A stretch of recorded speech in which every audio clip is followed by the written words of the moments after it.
Doo-doo-dee. It's Nandi! Hello friends.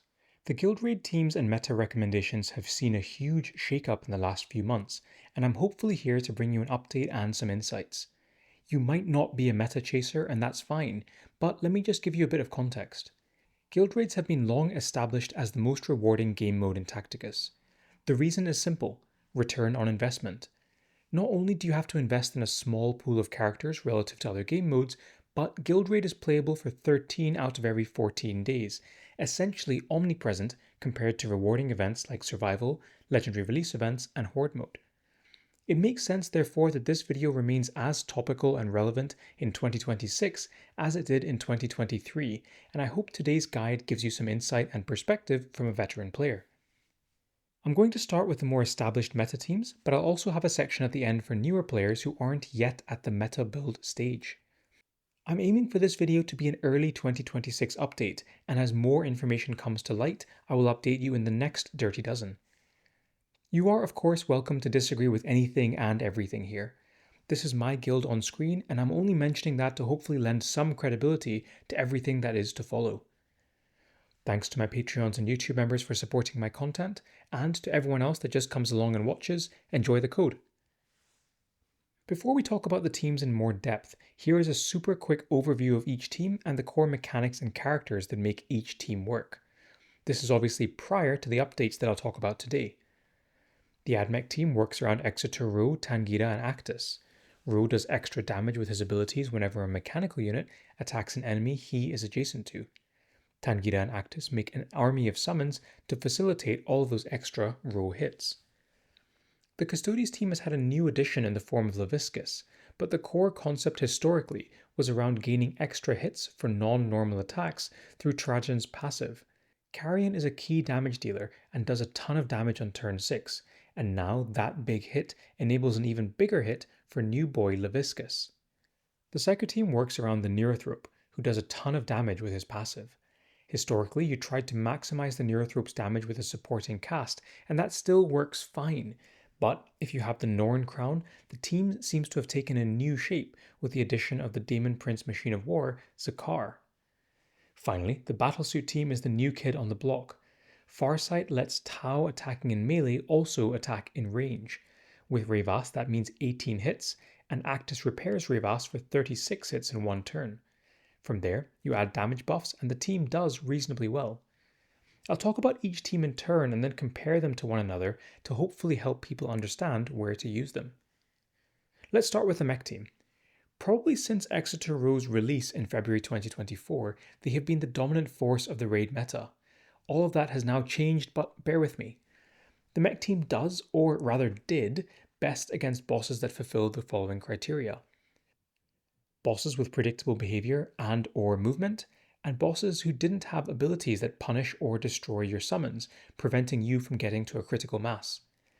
The gameplay loops were relatively simple.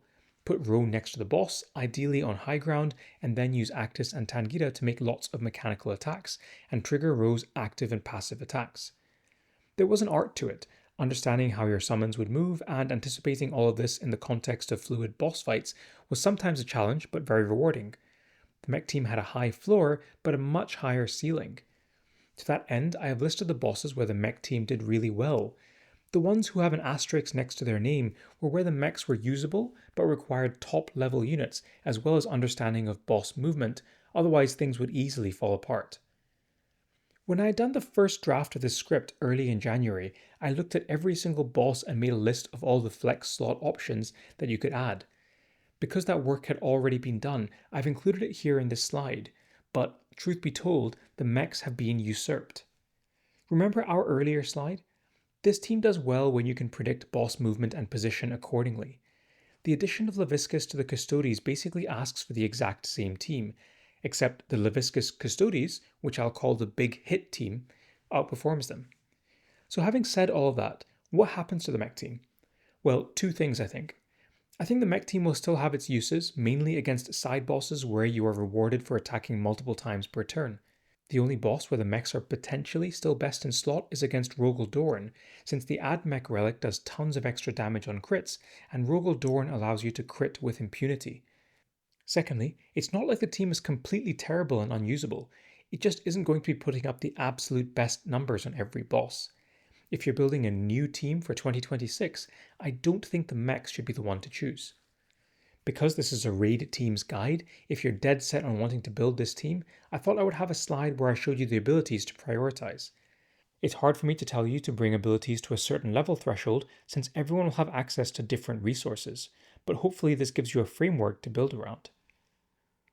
The Custodes team were the all-rounders and pretty good ones at that. They could be used versus basically all the bosses and do pretty well.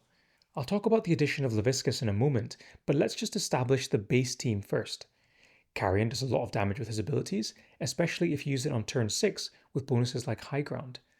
Trajan then gives Carrion's passive more hits, almost tripling his damage output on that final turn. The team was then filled in with characters that worked well alongside those two core Custodes. Dante provided extra hits and damage to Carrion. Karn works well with Dante and Trajan from a bonus damage and hits perspective. The final slot was in flux, and most recent options showed either Abaddon or Vitruvius as best in slot there. You could use Ragnar or Mephiston, but they were coming out slightly behind. The addition of Laviscus has changed the landscape considerably. Laviscus is kind of nuts. As a reminder for how he works, you put him next to the boss, then he takes the biggest hit from each ally that attacks that boss, multiplies that hit by 1.2, and then adds it to his own attack. That's crazy. Let's look at this example with some made up numbers.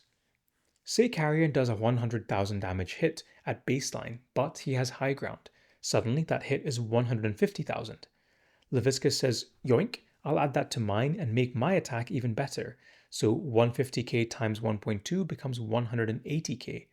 Now imagine Laviscus is on high ground, that 180k becomes 270k. Oh, did I mention that Laviscus also has the crushing strike trait? As if he wasn't broken enough, now that 270k becomes just over 400k. We haven't even looked at other characters who would also add to Laviscus's total. The theory sounds crazy, but it's not just napkin math. The gameplay plays out exactly as you would expect. You put out crazy numbers, but there's a caveat. You really need to be able to keep things like high ground and crushing strike for the numbers and gameplay to surpass the mechs. Laviscus hasn't been out for that long, but his addition has let the big hit team outperform the mechs and traditional Custodes considerably. What shape does the team take? Well, truthfully, we're in our first or sort of second season of the hive mind experimenting and putting things together, so things could change in terms of best in slot compositions. Here is what we know. The slots that I think are most locked in are Carrion, because he just does so much damage, and Trajan, because the two dovetail so nicely on the turns that Carrion can use his active. Laviscus and Carrion are best friends for the aforementioned synergy. Who do you add to that team? Well, as I said, we're still figuring things out, but we have some early winners. If you can bring boss Gulgorts, then it's generally a good idea to do so. You have to be careful with your positioning, but he can add another hit to Laviscus, and that hit is uncapped, so you're effectively doubling your damage output on the turn that you use Gulgorts as Wog. We tried Gulgorts against Sarek to good success, but he doesn't work against Call due to the stun that Call inflicts on mechanical units. Other reasonable options include Karn alongside Abaddon, and Vitruvius doesn't seem too bad either and works well with Gulgorts.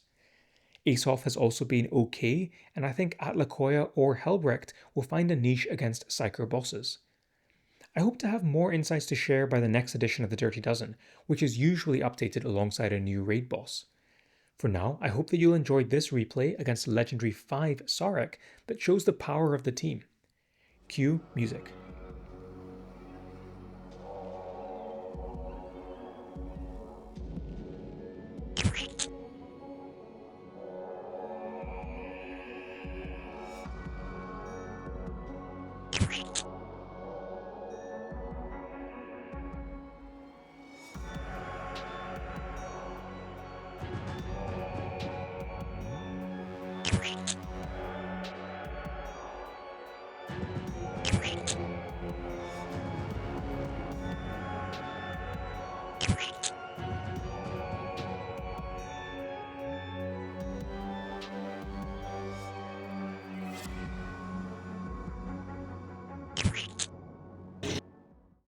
On the topic of bosses, I have sketched some early thoughts about where the team will be usable. What you'll notice is that basically this team does well against all of the same bosses that the Mech team does, but adds to that already large list. This team also works well on Ghazghkull and Call. I'm not 100% sure about their use into the Riptide, but early signs are that the team is better and more omnipotent than the mechs across the board. For the time being, much like I did for the Mech Raid team, I thought I would have a slide where I showed the abilities to prioritize. Again, everyone will have different access to resources, but hopefully this gives you a framework to build around. The Psyker team has evolved fairly considerably in the last few months. Previously, it centered around maximizing the amount of damage that the Neurothrope did, getting maximum stacks on Neuroparasite, and then putting the Neurothrope on high ground with damage multipliers and buffers. Yazagor was considered essential to the strategy because he doubled the Neurothrope's damage output for one turn. For most people, the team hasn't really changed that much. You are still using a core duo of Yazagor and the Neurothrope and adding a supporting cast. Typically, that involved Ahriman, Abraxas, and someone like Roswitha or Onshi. The strengths and weaknesses of this composition was that it did the same amount of damage for high-level bosses with lots of armor, and the same for low-level bosses with little armor. That made this team compare unfavorably to other raid teams, which could often score over 1,000,000 against some bosses. For those keeping score, this traditional Psyker team performed best against the Avatar of Cain and Mortarion at high rarity, when the other teams couldn't always perform as well. The addition of the Norn Crown broadened usability and heightened the strength of the team. Now the Neurothrope also became a damage buffer that opened up the value of summons as a source of damage.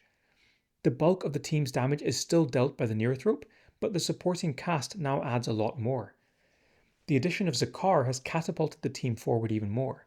Zakar does tons of damage, and then can be triggered again by Archimatos and Abraxas, effectively gaining you almost triple value with each deployment.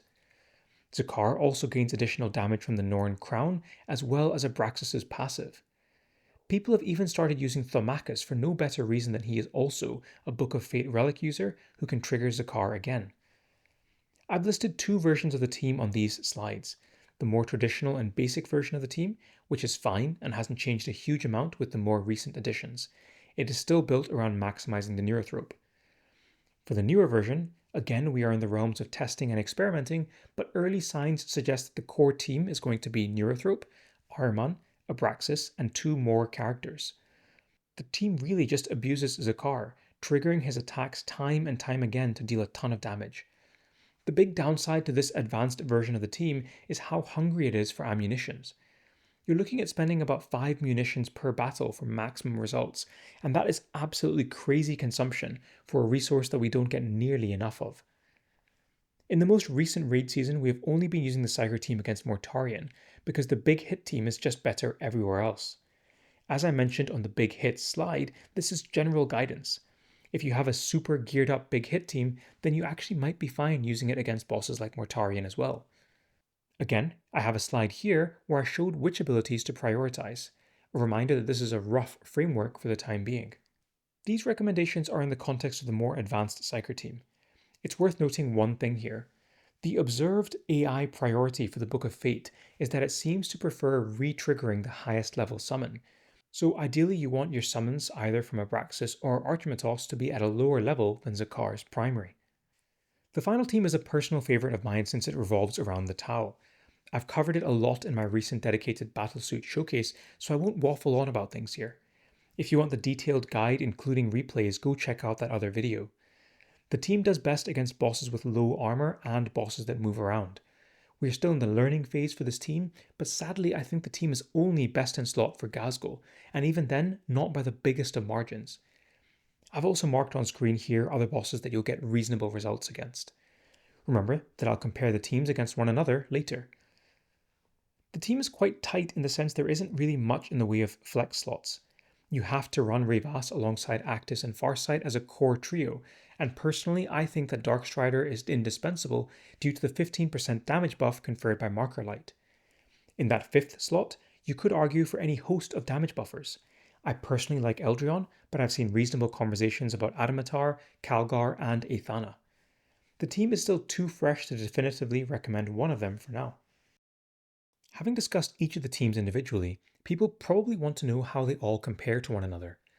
I've tried my hand at a comparison, but bear in mind it's a super hard process to make a one-size-fits-all graphic for all rarities and all maps that apply to all players.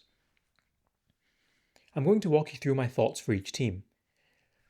The first thing to say is that the big hit team looks like it is going to be the new meta, perhaps in an even more dominant fashion than the mechs ever were. They're doing incredibly well everywhere, even against traditionally anti-melee bosses like Mortarion, provided your squad is leveled enough.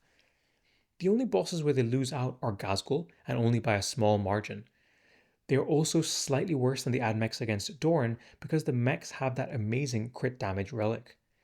I think they're probably fine against the Riptide, but I haven't included them against Magnus, since Magnus the Red moves around too much and is too unpredictable for Laviscus, who generally wants to be standing still as much as possible.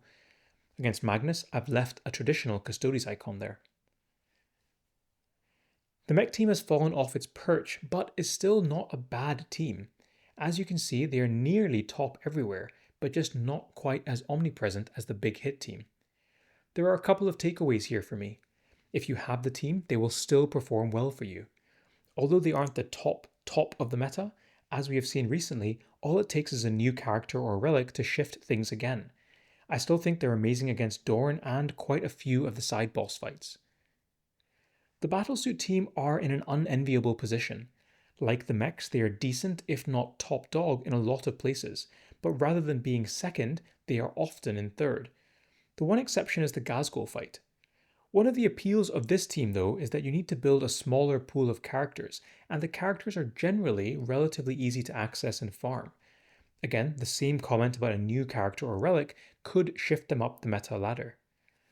Finally, the Psyker team. I know what you're thinking. Nandi, you waxed lyrical for so much of this video about Zakar and the new team, and then showed this infographic where they aren't even the best anywhere. The thing with the Psyker team is that they will almost always be the go-to team when the boss is just a little bit too tanky for your other teams. I'm reusing this section of footage from my Who to Upgrade video. Essentially, when rarity caps increases and bosses get tougher, the Psyker team is almost always the answer for the hardest stuff. I've talked a lot about the meta and building these teams, but this video, I hope, will capture a lot of newer players too. Players who want to play smart and build for the future. I guess my advice for the newer player is I wouldn't worry too much about building a specific meta team. The best combination of characters you can throw together should follow this principle. You want a mix of characters who can provide buffs alongside characters with lots of hits. Normally, characters with lots of hits have low damage, using Bellator as an example. However, if you can give those characters damage buffs, then they suddenly become much more respectable. It is a simple, if unglamorous strategy, but it works well and will carry you through the early and mid game as you are working your way through campaigns. That was a pretty massive video. Hopefully I did the topic justice, and thanks to Mrs. Nandi for editing all that together. Thanks again to the guys that support me, and I'll see you all soon. Bye for now.